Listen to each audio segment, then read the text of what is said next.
It is day number 75 of the self-quarantine today here in Los Angeles, and I'm going to start by talking about the situation regarding COVID-19 here in Los Angeles. So the number of cases and deaths are still rising. All I'm doing is giving you an update of what those numbers are, and so far there hasn't been any significant spikes. It is steadily increasing, but there hasn't been any spikes, which is good news for Los Angeles. And speaking about Los Angeles, the mayor of LA actually announced yesterday in a very late press conference that businesses, some selected businesses, can actually start opening up today. So what are those things that are opening up today? Well, let me tell you.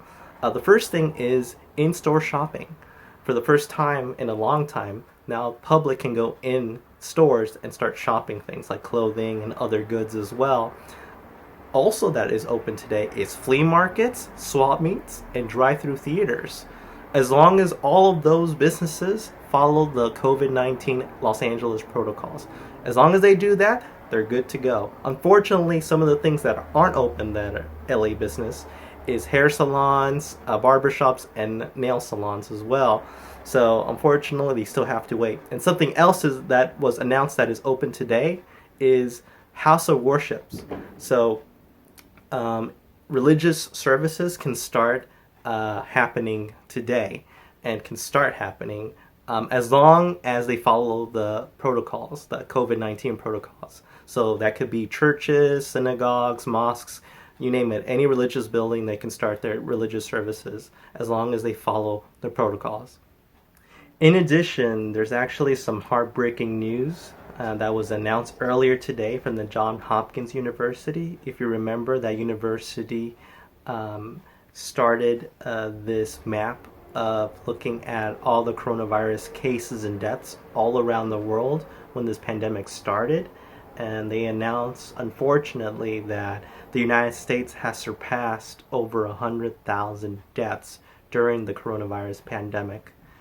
And just hearing that number, hearing that news, that over 100,000 Americans, 100,000 lives have been lost, have been cut short because of this virus. It's unthinkable. It's like a punch to the gut of thinking about all those people, all those families that have been broken because of this virus. And it shows how people, everyone here, has to make sure that we take this virus very seriously. There's still people out there that think that this virus is a hoax, that it's not a big deal, that it's not as deadly as they think, but all I have to say is look at the numbers, look at that statistic, read about those families that didn't have a chance to say their final goodbye to their loved ones, and also that this virus does not discriminate. It kills anyone, regardless of age, regardless of gender, regardless of circumstances. Rich, poor, doesn't matter. And all we can do is we have to educate one another, help one another. And the way we do that is we follow the guidelines. We follow the guidelines from the CDC. We follow the guidelines from our local health department. And we follow the guidelines from the medical scientists. They're telling us how we can combat this virus, how to fight back. And that's what we have to do. So everyone out there, please stay safe. Educate yourself.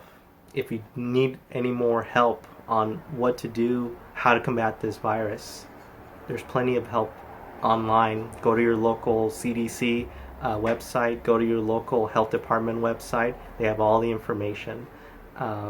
So everyone, stay safe and keep on fighting hard against this virus. It's still not over, but I know it's going to be a tough couple of months ahead.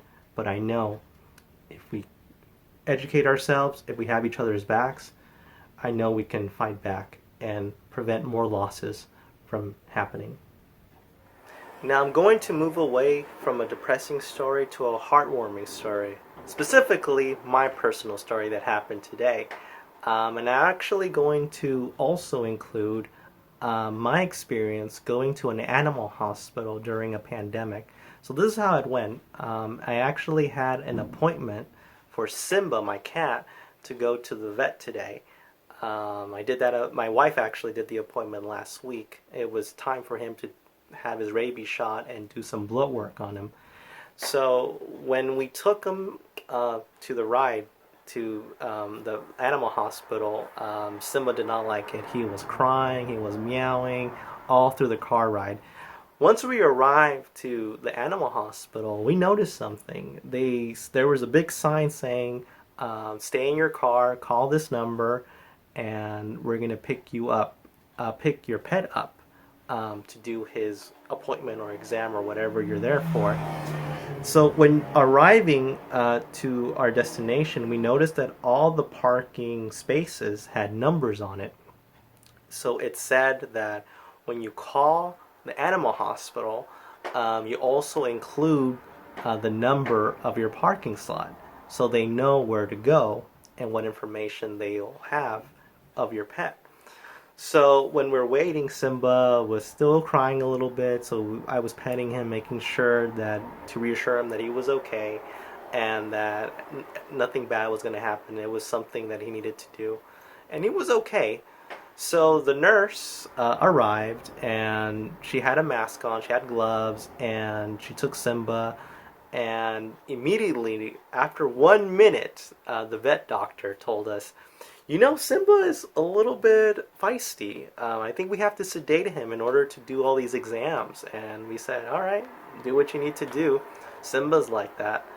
And they told us, "Well, since we're going to do that, we're going to call you up and let you know how Simba's doing, but it's going to take a while." A little bit of reminding, my appointment was around 10 o'clock, and Simba wasn't done until 2 o'clock. So they told us right in advance that just go home and then pick up Simba when you can.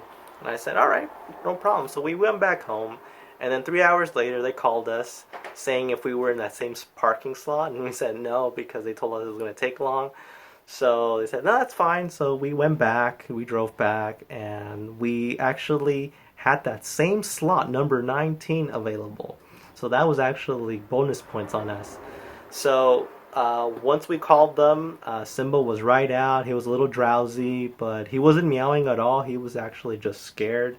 So when we got him into the car, he actually started purring a little bit, headbutting us and letting us petting him, and he was just we were just reassuring him that everything was going to be fine. And everything was fine. The car ride was good. Simba was well behaved. To the point that we didn't notice that my wife felt something warm in her hand, and it's just like, what's that? It feels wet. Because earlier they gave us a water bottle for us waiting to get Simba in to his appointment. And I said, oh, maybe it's just water. And then she realized, oh no, he just peed in his traveling bag. And I said, oh no. So now we have to drive back, disinfect, wash, and clean the travel bag with the blanket, and also give Simba a bath, which he hated already. So if he wasn't pissed off now from his vet visit, now he was even more pissed off from getting a bath.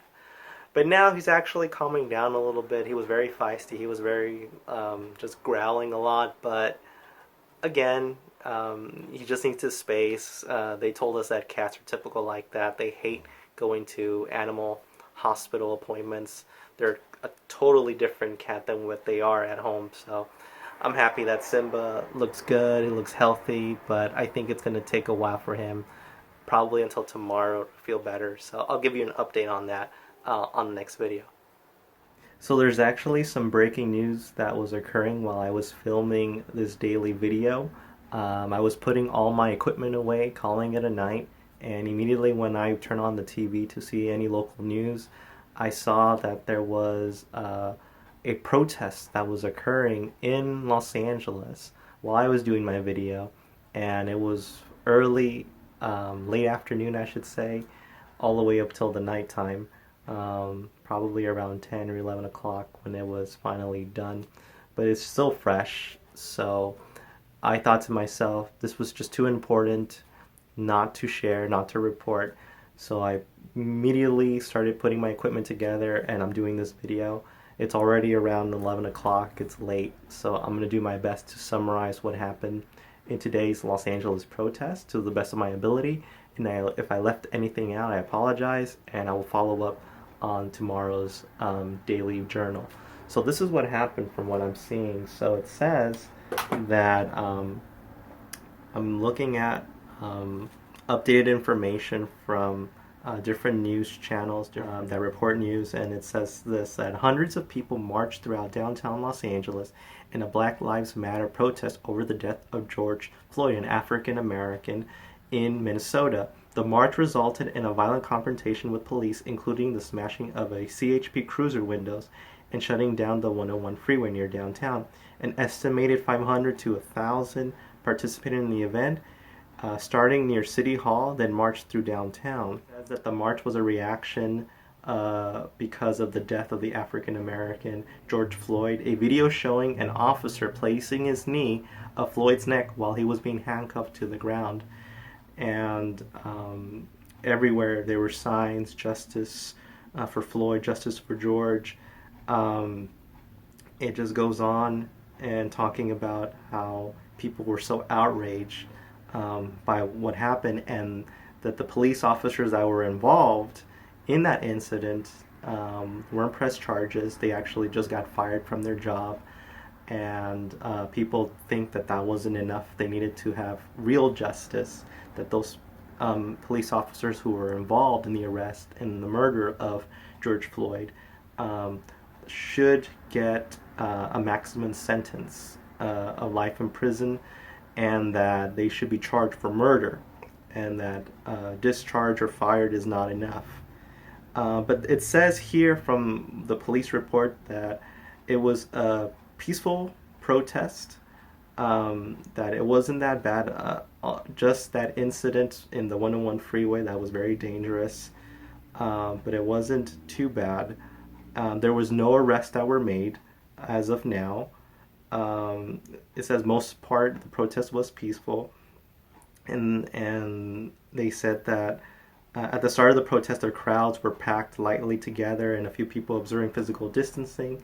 They were using masks. They had signs, and then it says at the end, LAPD and CHP will determine if any charges will be pursued for the damages of 2 vehicles.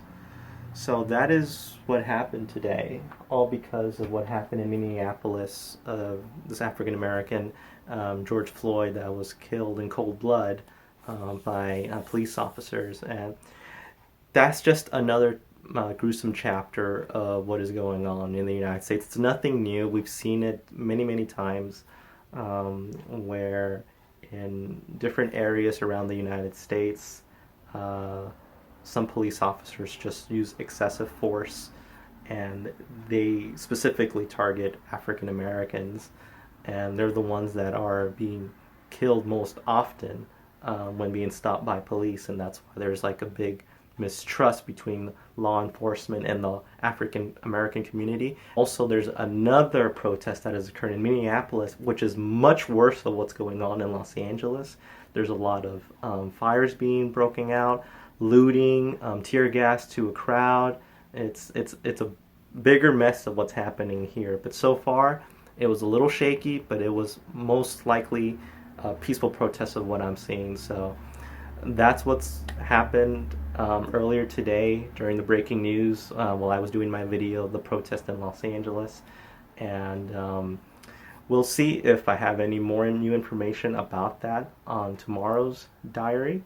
But other than that, that's what happened today in downtown LA. So that is it for today's video. Everyone, stay strong, stay safe.